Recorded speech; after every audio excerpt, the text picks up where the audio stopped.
Hello दोस्तों, आज अपन बात करते हैं इंजेक्शन रिएक्शंस के बारे में। ठीक है, जिसको अपन ड्रग रिएक्शन भी कह सकते हैं। ठीक है, तो कई बार क्या होता है कि अपन पेशेंट को ट्रीटमेंट देते हैं, जैसे कोई टैबलेट दे दी, अपन ने इंजेक्शन लगा दिया, मानो उसको अपन ने सेफ्ट्राइक्सोन जो मोनोसेफ होता है वो लगा दिया, अमोक्सिसिलिन लगा दिया, अमीकासिन लगा दिया किसी बीमारी में, या उसको अपन ने एमवीआई लगा दिया। तो कई बार क्या होता है कि किसी किसी पेशेंट को इंजेक्शन रिएक्शन कर जाता है। अब उसका पता हमें कैसे लगता है कि पेशेंट को क्या होता है, स्किन रैशेज होने लग जाते हैं। ठीक है, हाथ पैरों में उसको खुजली चलने लगती है, शरीर पे लाल लाल से चकत्ते से बन जाते हैं। ठीक है, उनमें बहुत तेज़ खुजली चलने लगती है। दूसरे नंबर पे आता है वॉमिटिंग और वर्टिगो, पेशेंट को चक्कर आने लगते हैं और उसको उल्टी होने लगती है। ठीक है, और थर्ड नंबर पे आता है ब्रीथिंग प्रॉब्लम, कि पेशेंट को क्या होता है, सांस लेने में तकलीफ होती है, उसको घबराहट सी फील होने लगती है। और चौथे नंबर पे आता है सीवियर एलर्जिक रिएक्शन, उसमें क्या होता है कि बहुत ज़्यादा एलर्जिक रिएक्शन हो जाती है कि पेशेंट को पूरे शरीर में बहुत तेज़ खुजली चलने लगती है और बहुत तेज़ घबराहट, सांस लेने में प्रॉब्लम, ये सब उस पेशेंट को हो सकता है। तो ऐसी सिचुएशन में अपने को क्या ट्रीटमेंट देना है वो अपन देखते हैं। तो सबसे पहले आपको बिना सोचे समझे पेशेंट को सीधा लिटा देना है। ठीक है, पेशेंट को एकदम सुपाइन पोजीशन में लिटा देना है। उसके बाद में बिना कुछ सोचे समझे पेशेंट को अपन, अगर एडल्ट पेशेंट है तो उसको 2 ml एविल और 2 ml डेक्सोना का इंजेक्शन एक साथ मिक्स करके उसको अपन आईवी रूट से देना है। ठीक है, तो इन दोनों से क्या होता है कि हैंड टू हैंड वो जो रिएक्शन है वो रुक जाती है और पेशेंट को रिलीफ मिलने लगता है।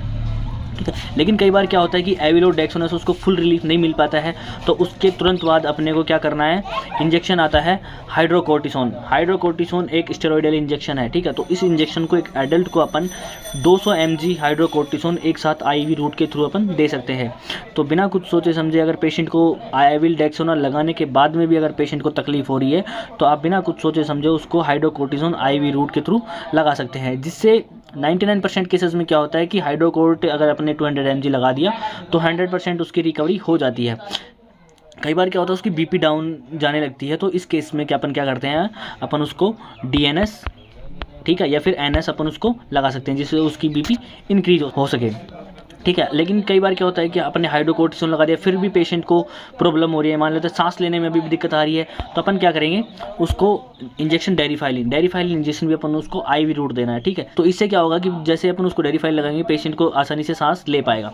अगर इस केस में भी अगर पेशेंट को रिलीफ नहीं मिलता है तो लास्ट इंजेक्शन आता है, जो कि बस समझो ये इंजेक्शन एकदम जीवन बचाने वाला इंजेक्शन है, जिसका नाम होता है एड्रेनालिन। ठीक है, इस एड्रेनालिन इंजेक्शन को अपन कैसे यूज़ करते हैं, 0.5 mg हर 10 मिनट में अपन इसको लगाते हैं। एक बार लगा दिया तो फिर अपन वेट करते हैं कि क्या पेशेंट को रिलीफ मिल रहा है नहीं मिल रहा है। जब तक पेशेंट को फुल रिलीफ नहीं मिल जाए तो हर 10 मिनट के अंदर अपन उसको 0.5 ml और 0.5 mg अपन उसको बोल सकते हैं। ठीक है, क्योंकि 1 ml में 1 mg एड्रेनालिन होता है। तो ये इंजेक्शन अपन हर 10 मिनट में पेशेंट को रिपीट करते रहेंगे जब तक कि उसको फुल रिलीफ नहीं मिल जाता है। ठीक है, अगर आप सीवियर रिएक्शन से बचना चाहते हैं तो सबसे पहले अगर आप कोई भी इंजेक्शन लगाते हैं तो पेशेंट को भूखे पेट कोई भी इंजेक्शन ना लगाएं, और सबसे पहले किसी भी इंजेक्शन को लगाने से पहले पेशेंट का आप AST कर सकते हो, उस इंजेक्शन को टेस्ट कर सकते हैं कि कहीं ये रिएक्शन तो नहीं कर रहा है।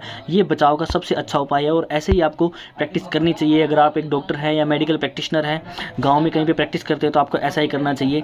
फिर भी अगर कई बार आप नहीं कर पाते हैं और रिएक्शन हो जाता है तो आप इस ट्रीटमेंट को यूज़ कर सकते हैं। धन्यवाद, बने रहिए, चैनल को सब्सक्राइब कर दीजिए, लाइक कर दीजिए, शेयर कर